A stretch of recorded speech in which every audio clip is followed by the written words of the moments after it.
Que papelão! Nova narrativa verde contra o Flamengo, que ganha 5 reforços, pode ser até 6, mas deve perder um.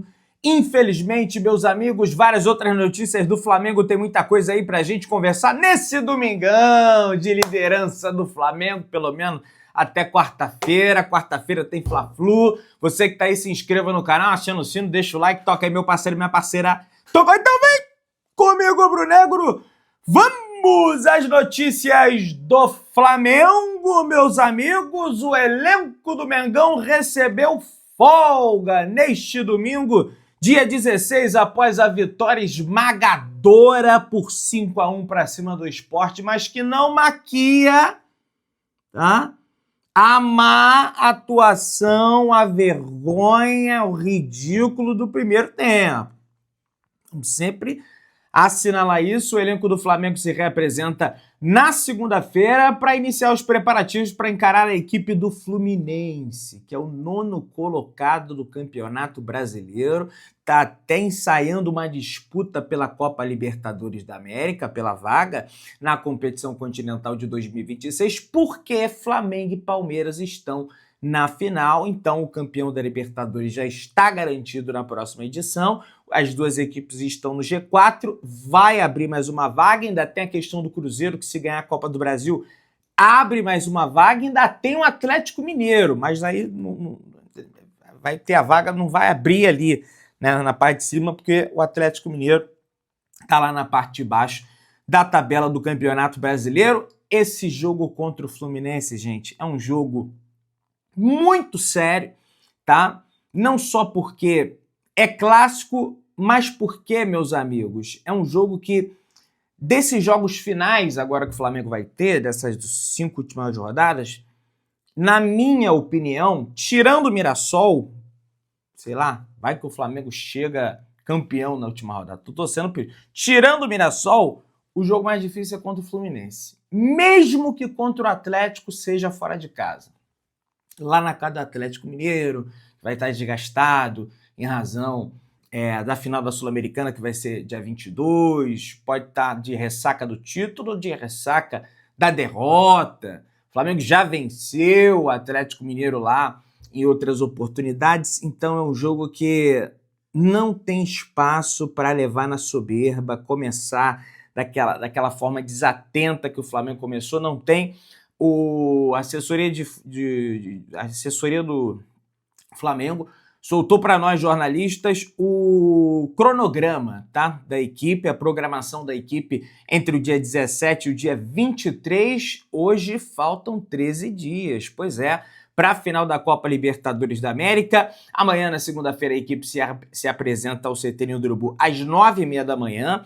Na terça-feira, o treinamento vai ser feito na parte da tarde, às 3h30 da tarde. Na quarta-feira, o jogo é às 9h30 da noite no Maracanã, mando do Fluminense, mas não pesa. Pesa mais na questão da vende ingresso primeiro para a torcida dos caras, mas já liberou, né, o ingresso para a torcida do Flamengo, se não me falha a memória, beleza? Na quinta-feira tem treino normal na parte da tarde, às 3h30 da tarde. Na sexta-feira, treino normal às 3h30 da tarde. E no sábado, às 9h30, o Flamengo encara a equipe do Red Bull Bragantino no Maracanã.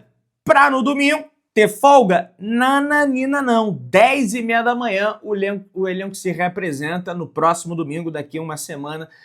No dia 23, faltando 6 dias para a final da Copa Libertadores, às 10h30 da manhã, aí já para focar no jogo contra o Atlético Mineiro, que vai ser em Minas, e a volta para o Rio, Aeroflá, Lima, final.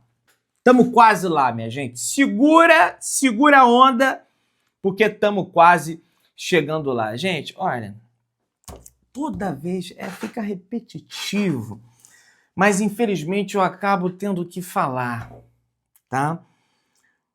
Toda vez, mas literalmente, toda vez que o Flamengo vai jogar no Nordeste, a gente vê esse tipo de reação aqui, por exemplo. Não vou citar o nome da pessoa, não, mas tem um monte de torcedores de times nordestinos, acho que a maioria, Eles têm esse raciocínio. Uma pessoa do Nordeste, nascida e criada aqui, que vira as costas para o time do seu estado e opta por vangloriar os times impostos. Eu vou sublinhar esse times impostos aqui. Impostos pela grande mídia, me desculpe a sinceridade. Você não escolheu seu time, escolheram para você. Também vou sublinhar isso aqui. Eis a vergonha do Nordeste. Recife é Náutico, Sport e Santa. Deixa eu falar um negócio para vocês aí, torcedores. Independente só do fato de você nascer em um determinado lugar, você já está condicionado. Eu, por exemplo, não escolhi ser Flamengo.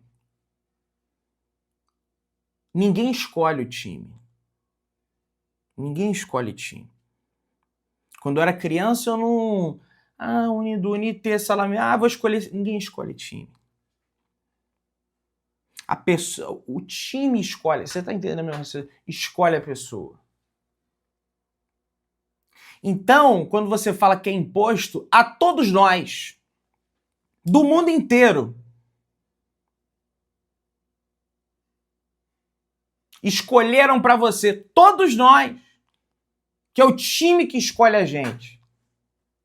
E se o cara que mora no Nordeste, o Flamengo escolheu o cara para torcer, vocês estão entendendo o raciocínio? Deixa o cara torcer pro Flamengo, pô. Mas que palhaçada, rapaz.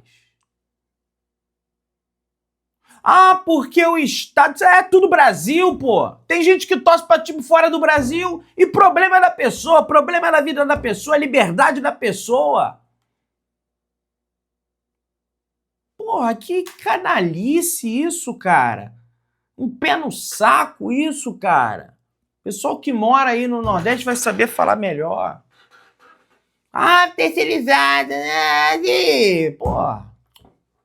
História, cara. Fico puto quando eu vejo isso, cara. Fico revoltado. É sério mesmo. Porque o cara, ele quer obrigar a pessoa a torcer. É igual, não gosta de Giló. Não, você vai, vou enfiar o Giló goela abaixo.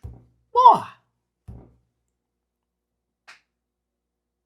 E se for pensar em posição de uma maneira mais ampla, tudo é imposto a gente então. Porque se eu nascesse na Arábia Saudita, muito provavelmente eu não seria Flamengo, eu seria Al Hilal, ia ser, sei lá, o Nasser, ou então nem gostaria de futebol, né? Então tudo é imposto. Se for passar por essa linha de raciocínio de vocês, né?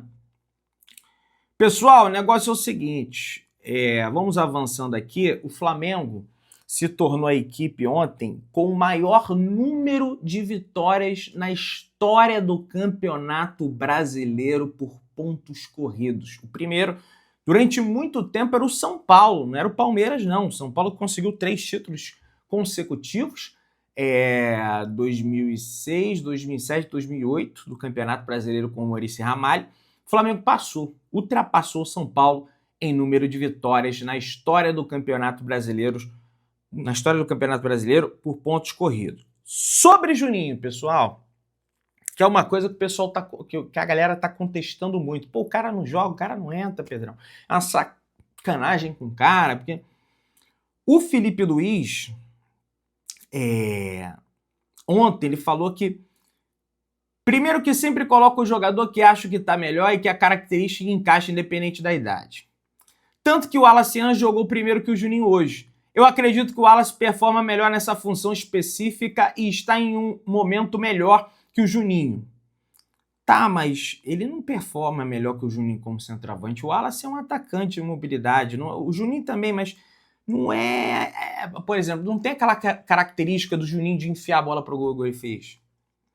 Se algum jogador da base estiver melhor que no profissional, terá espaço, mas isso não está acontecendo. Temos jogadores como a Arrascaeta, que está no melhor momento da carreira, então nesse momento ninguém da base colocando jogadores do profissional no banco, estou sempre olhando, mas os jogos do Sub-20 para o profissional são outro nível, evidente. Conheço todos e sei que posso contar. Mas não entendo Não, Juninho não entendo realmente.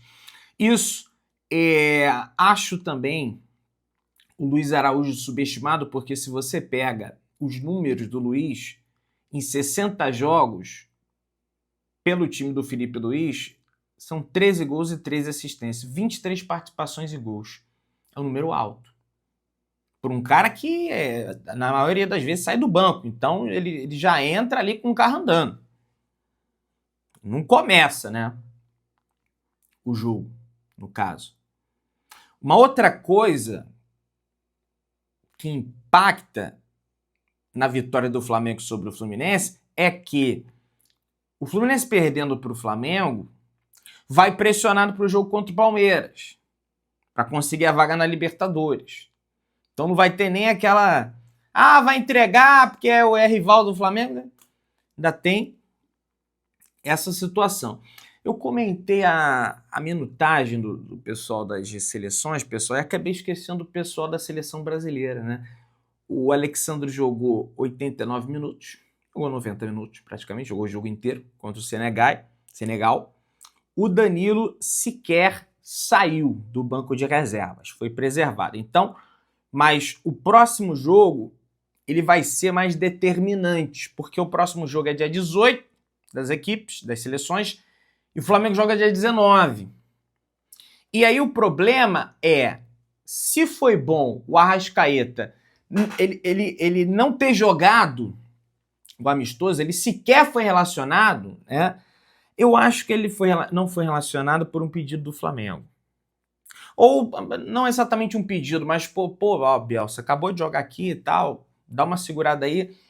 Mas era melhor, né, ter botado para jogar nesse primeiro jogo do Uruguai do que botar no próximo, desse jogo contra o Uruguai e contra o México, de ontem, do que botar no próximo contra os Estados Unidos. Por quê? O cara vai jogar dia 18. O jogo do Flamengo é dia 19. E ele vai a informação que chega é que o Arrascaeta vai começar jogando contra os Estados Unidos. Lá nos Estados Unidos. E aí o Flamengo já fretou o voo para pegar todos os gringos. Os brasileiros não vai dar. Porque são mais veteranos, enfim, aquela coisa toda que a gente já conversou. E a tendência é que ele utilize o Danilo, já que não jogou. E o Alexandre já jogou nos 90. Então, assim... Contar com a Arrascaeta é quase impossível. Não vou cravar aqui que é impossível, mas é quase impossível. Tá? Carrascal, Plata, Vinha, Varela, esses eu já acredito que devem estar disponíveis para o jogo contra o Fluminense. Chegar a tempo vão chegar. A questão é a condição de jogo, né? Que esses caras aí vão ter. Em contrapartida, o Ancelotti falou na coletiva que o Vitor Roque deve ser titular no jogo da seleção brasileira. Então, mesmo que a Leila mande lá o turbohélice, sei lá, enfim, avião incrível, como é que é aquele avião do presidente dos Estados Unidos? Force One, sei lá. O cara, bicho, vai passar por uma viagem e deve começar como titular. A vantagem que o Palmeiras tem é que o Flaco Lopes já retornou da Argentina, a Argentina liberou o Flaco Lopes, e o Vitor Roque, ele é um jogador, ele tem um porte físico muito privilegiado, né? E ele é mais jovem também do que esses atletas do Flamengo, então de repente pode pesar a favor do Palmeiras essa situação de contar ou não com esses jogadores e ter um jogo mais acessível, que é contra o Vitória, dentro de casa, enquanto o Flamengo joga, em tese, em casa também, não é o seu mando, mas contra o Fluminense, que é um clássico que vai exigir muito. E apesar do Flamengo descansar, por exemplo, vai ter tempo, não tem desculpa de descanso contra o Fluminense, porque jogou ontem, sábado, vai ter os domingos, vai ter segunda, terça, só na quarta. Vai ter os 4 dias, que é o almejado pelo Felipe Luiz em relação a descanso. O Fluminense está a semana inteira treinando, folgando e pensando no Flamengo. Então, o foco total contra o Flamengo. time do Flamengo é melhor? Mas no clássico as coisas elas tendem a equilibrar ainda mais quando o adversário tem desfalques. Então é um jogo que por isso, para mim é um jogo mais difícil. O Flamengo vai ter que enfrentar, beleza? Vamos avançando aí, galera. Só para nós até tangenciamos, falamos ali com certa superficialidade sobre o Abel Ferreira ter falado do Bruno Henrique na entrevista coletiva ontem, mas eu trouxe aqui a aspa, tá? Dele. Vocês conhecem melhor do que eu como isso funciona. Olha isso. O futebol deveria ser o embaixador daquilo que é o exemplo para a nossa sociedade. Eu não sou ninguém para julgar o que aconteceu, essa não é minha função. Só acho que o futebol tem que ser embaixador daquilo que são os valores, o respeito, a ética e a educação para gerações futuras. Somos rivais, não inimigos. O futebol precisa de união. A magia do futebol é a união e não individualismo, mas o futebol deveria ser o embaixador da ética, o respeito, competitividade e rivalidade entre os clubes. Relação ao que você me perguntou, todos vocês já falaram, o futebol deveria ser o embaixador, e ficar repetindo isso. O futebol deveria ser o embaixador da ética. Na minha avaliação, isso é um discurso demagógico.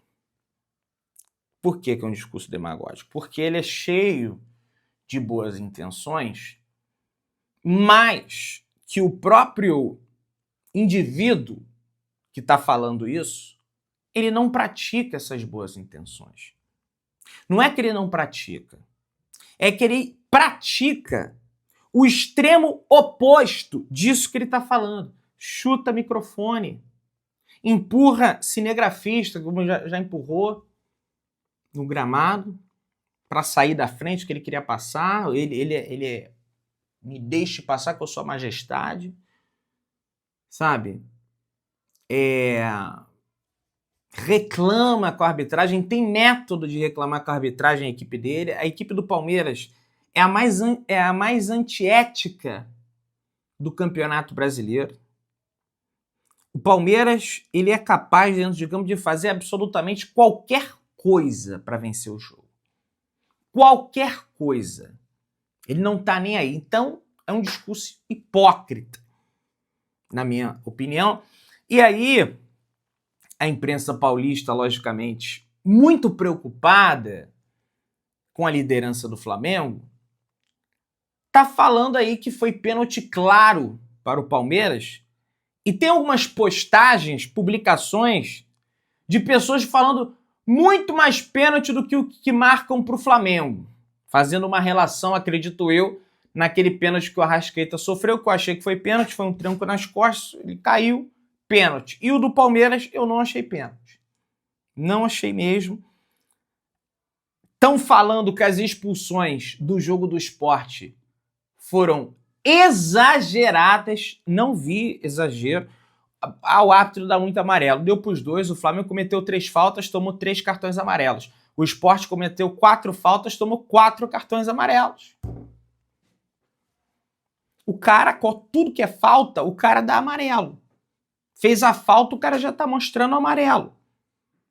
Então já sabe qual é o critério do jogo. E nos meus pré-jogos eu sempre falo, gente, ó, esse árbitro é assim assado, esse outro é aquilo outro.